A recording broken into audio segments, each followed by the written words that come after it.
رمضان هل هلاله وظلاله وجماله رمضان.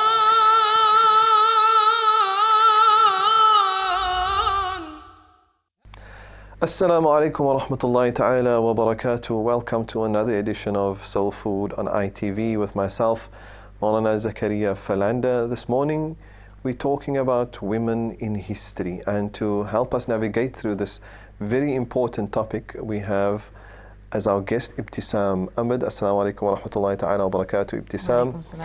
Ibtisam, you are a lecturer at the Lady Aisha College here in Cape Town. Indeed. You are also a lecturer at the UCT at the Faculty of Law. A woman in history, how does that tie in with what you are doing?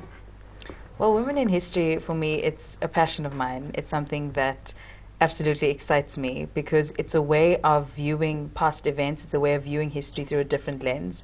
We often get told history through the eyes of men, and for obvious reasons, most of history has been written by men, and the winners at that. So by looking into women, it gives us a very different understanding of the past, and something which is very instructive for the modern day. When people think about history, I know a lot of people, they just automatically go to sleep mode. Because, everyone's thoughts of history sitting in a classroom in primary school or in high school. Absolutely. And then this teacher is rattling on about something that has absolutely no bearing to your own reality. And You're absolutely right, Maulana. It's exactly that. I mean, we all have this, image, and it's sitting and it's an afternoon and, everyone's falling off to sleep. But I think there's, for us, and certainly at the Lady Aisha College, the way that we present history is in a way for it to be engaging, for students to be critical of events, of people, and to relate history to the time in which we're living in. Okay. I think as Muslims, there's obviously a very important aspect to the study of history, because the Quran makes use of using history to instruct us. And furthermore, by using history and utilizing it, it's a way to understand who we are, our place in society, and in a sense how we got to where we are today. So I think the approach then to how the history is being taught is extremely important, and I find it profound that you are mentioning that the Quran utilizes history as a tool of instruction and as a tool of guidance even. Absolutely. Sometimes giving vague or rather broad brushstrokes, and sometimes giving very detailed information. So approach plays a big role. What is your approach? I mean, you touched on some of the things and how you deal with it, but what is your approach in your Women and History course? Well, firstly, I think the starting point is that we, in a sense, reject the way of teaching which views history as in an objective way, and in a way that, while we know all the details and we'll just look at it very neutrally, I think from our view is that we know that there are things we'll never know. Allah is all-knowing. So there will be aspects, there'll be events that we actually have no knowledge of. So therefore we can't sort of say, well, this is exactly how it happened and these are the facts. So I think that's the starting point. The second thing to build on that is that we actually ask the students to relate it to their own lives. One of the modes of assessment that we use is really for students, young women, to write an essay on women in history that they felt an affinity with, or somebody that they thought spoke to them in some kind of way. And that, I think, kind of it brings it to life.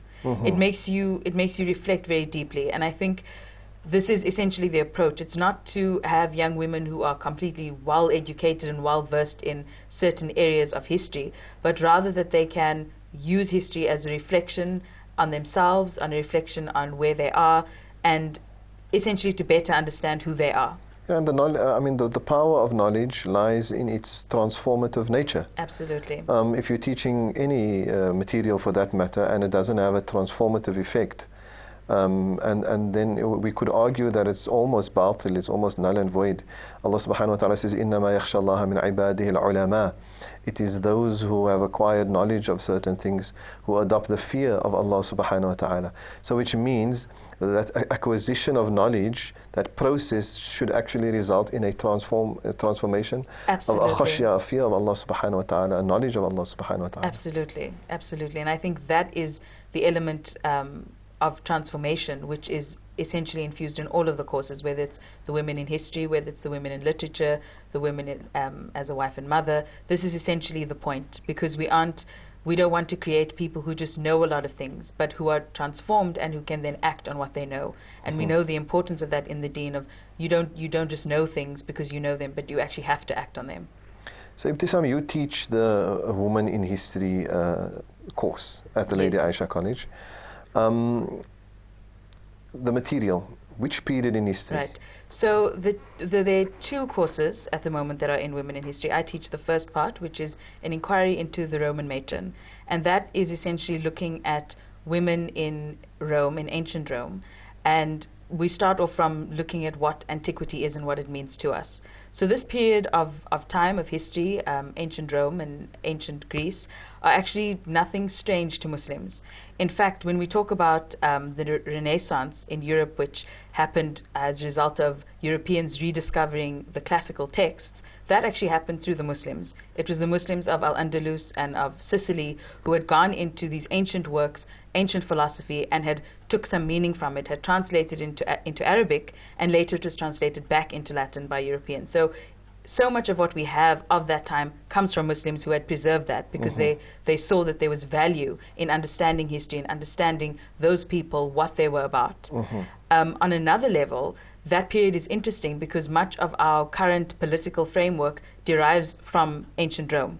So in terms of getting young women to understand the situation that we're in now, just politically and in the world, it's a very interesting period to study. Yes, I'm not a law student, but if I think about Rome and I think law, then I think Roman Dutch law. Absolutely, Yeah. absolutely. And I mean, and certainly for me in my field, it's very apparent of how influential that time period is, and how much, in a sense, the longevity of it. We're talking nearly 2,000 years. So in that sense, it's a period that it's of great interest from a number of viewpoints. And for us, I think why we choose the women at that point is that they had a very specific role to play in that society. Okay.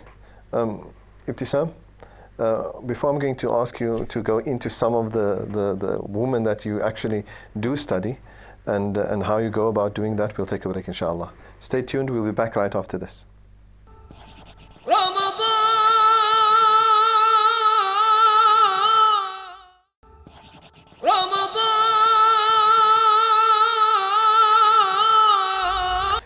Assalamu alaikum wa rahmatullahi ta'ala wa barakatuh. Welcome back. You're watching Soul Food on ITV. My guest in studio this morning is Ibtisam Ahmed, lecturer at the Lady Aisha College. And the course that she teaches is Women in History, and we are benefiting from her this morning with regard to that course. We were talking about the period, and the period that you choose to deal with in your course is the Roman period. Yes.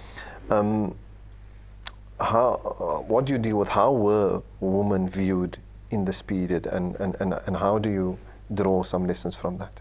Well, firstly, I think the women were viewed, in a sense, in a very polarized fashion. They were either lauded up as completely praiseworthy with no faults at all and no flaws, or they were seen as the women who are poisoning their husbands. And I think if we think about it now and we say, oh, well, that's unrealistic, women aren't viewed in that way today. But if we dig a bit deeper, we see that that kind of paradigm is still very much around today, that women are seen in, kind of two distinct camps. Either you are all good or all bad. And that is, in a sense, it's very destructive to young women, because it makes them feel that if they slip up once, then they're this bad human being, and that's the end of it. And I think that's a very dangerous frame of mind to get into, particularly for young women who are dealing with many different things at this point in their lives. So I think from that perspective, there's a lot that we can learn from that. But more so, in that period, of course, most of the accounts we have are from male historians. That's just, what the sources that we have. And what we see is that we hardly ever, because it's written by men, we hardly ever get a view of how women perceive themselves. And I think this is something that's very crucial for Muslim women today. We often get told by the media, by various people, of who we should be or who we are. You often get told, and in discussions with young women, they say, oh, well, it's as if they say, oh, well, you identify as a Muslim woman, you are this. And that's not actually the case.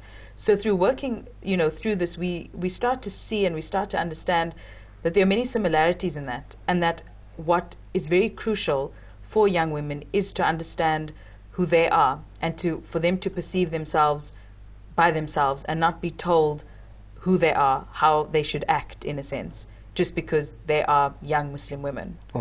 So that's something that is it's a great learning tool.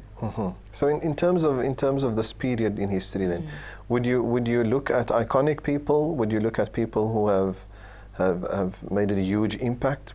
Or what are the types of women? So the types of women we look at is the Roman matron. Essentially, was a woman of the upper class who was the son of somebody important, the sister of somebody important, or the wife of somebody important. Okay. So in that particular period, women were completely excluded from the public sphere, which means they actually had no political power.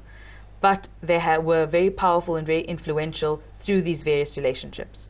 So what we see is we look at a broad range of women, and we look at some women who are exemplary mothers and wives who, take on huge sacrifices for their children to really thrive and flourish in that particular society. We see other women who are completely controlling. We see other women who are very bitter that they don't have political power and therefore control completely behind the scenes. And I think this is important for young women to understand, because it really goes to the heart of who women are. And one of the reasons why it's helpful is that because this period is pre-Islam, in a sense, there's no moral judgment on these women in one way. You're kind of saying, okay, these are the different things that women can do. It also, I think, highlights something which I feel in modern society is lacking, is the idea that at different periods in a woman's life, she is different things, she takes on different roles. What you'll be doing as a woman in your 20s is probably going to be very different to what you're doing in your 50s. And I think it's something that, it's an amazing gift that Allah Ta'ala has created us with, that there's a fluidity, that there's a flexibility, that we have the capacity to take on many different roles. And what we often get told is that you must be one thing only. So what we see through looking at these women, in a sense, you mentioned the word iconic, some of them were, some of them not so much. We see different roles, we see different attitudes, and more importantly, I think we see different behaviors. One of the things that really comes out, and in previous classes, the students really grappled with and had a lot to talk about and discuss, was on the issue of the nafs of women. Because we're looking at a whole range of different women, different personalities in different situations, we see where we can easily say, well, it's clear that this woman's nafs got the better of her. She completely went out of line. She was ruthless. She was brutal with the situation that was in front of her. And then we see other places where we see the essence of woman, which is compassion, come through, where they say, well, we will forgive these people. And that, I think, is very important. You mentioned that women were powerful. And I'm starting to think that history is not necessarily written to show that women were powerful. Absolutely. So you were saying that the mother or the sister or the aunt of someone influential. I'm sure the books are written about those individuals, those men. Absolutely. How do you choose? How do you?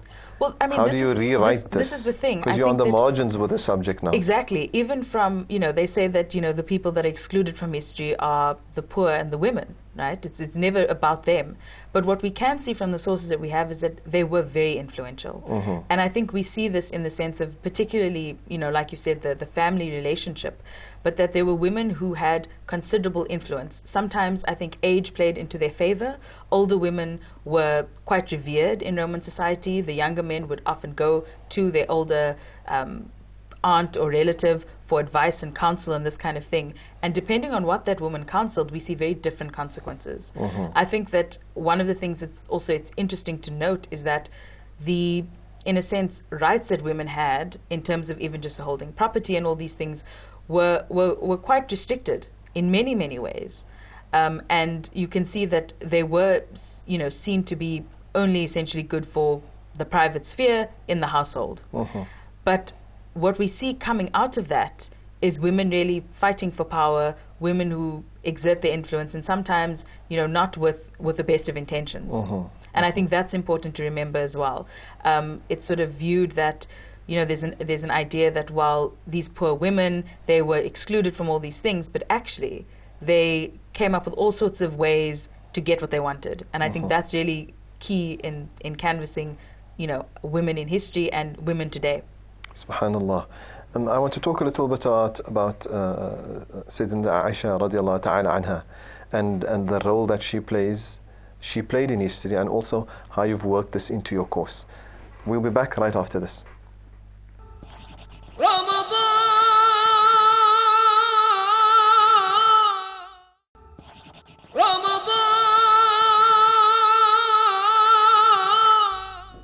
Assalamu alaikum wa rahmatullahi ta'ala wa barakatuh. Welcome back. We're speaking to Ibtisam Ahmed from the Lady Aisha College. She lectures in a course entitled Women in History.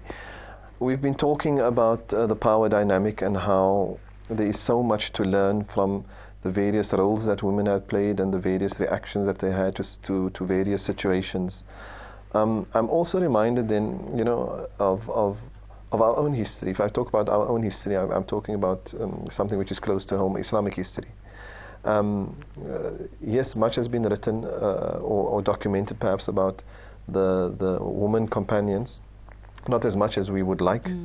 And then obviously there's a history that after that, in the time of the companions and those who followed the companions, and after that into the stages of the khulafa. I'm thinking that an interesting study would be the role that the women of that time played, because we are usually dealing with the male figures, and we research them extensively. But there were women there, and what would that add value?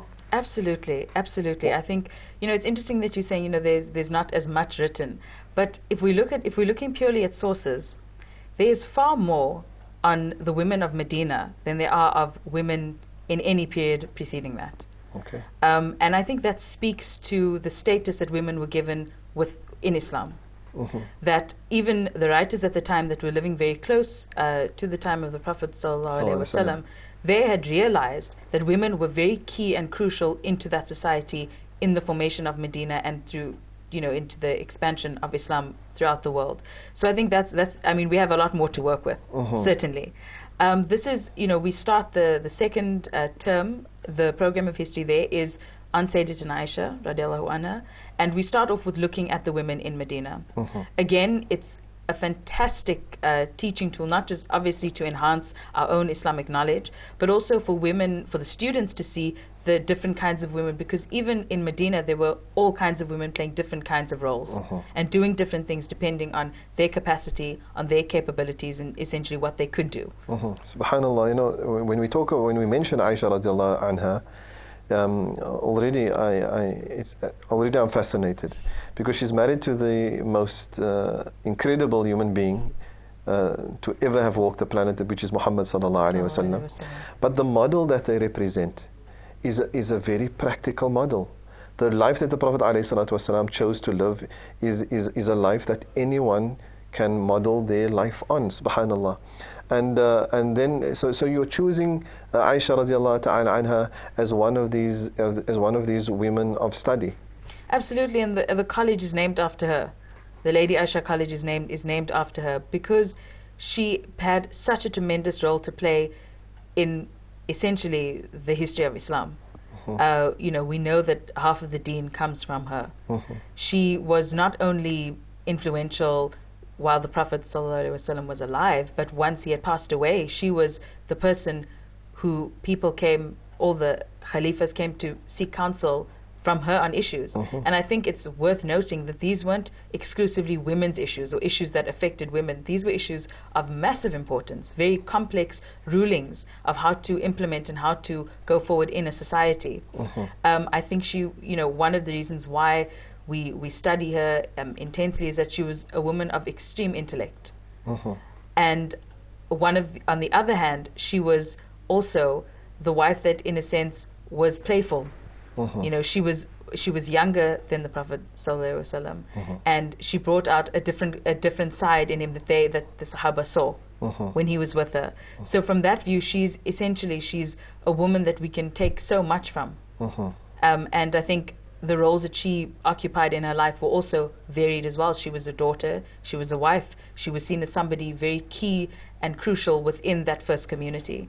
So you look at the women in general also of Medina. Yes. Yeah, how do you... So the course is deal with essentially, that? when we look at that, we're looking again at the different roles that they play. I mean, I know one of the essays that the students wrote was looking at the role that Sayyidatina Fatima had, for example, very different to that of Sayyidatina Aisha. Mm-hmm. And I think it's in a sense reinforcing the idea that it's okay to be who you are. Mm-hmm. You know, not everybody is going to be an intellect, not everybody is going to be an alim, not everybody is going to be out there in the public sphere. There are women whose life is, you know, in the home. And Yes. whichever one is for you, whichever one you feel comfortable that you choose, is perfectly fine. SubhanAllah, I'm just thinking of Zainab radiallahu ta'ala anha and her life. She had a very difficult life. She was torn between her father living in Medina after having undertaken the hijrah, and then her being married to a husband who was going to fight the Battle of Badr against her father. I mean, that would make for an interesting study, just to see how she coped with it, subhanAllah.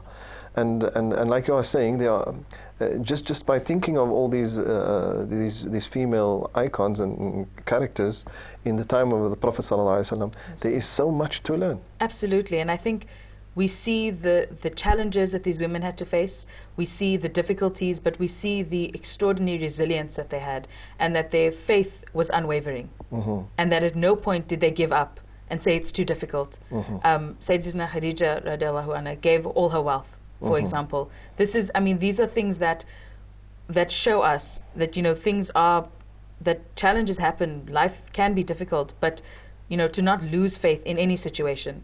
And it again speaks to the incredible strength that Allah has placed in women, which I think sometimes we forget, which we are inundated with media all the time of the supposed weaknesses, of the supposed flaws, of all these terrible things, but within us is an extraordinary compassion, an extraordinary strength.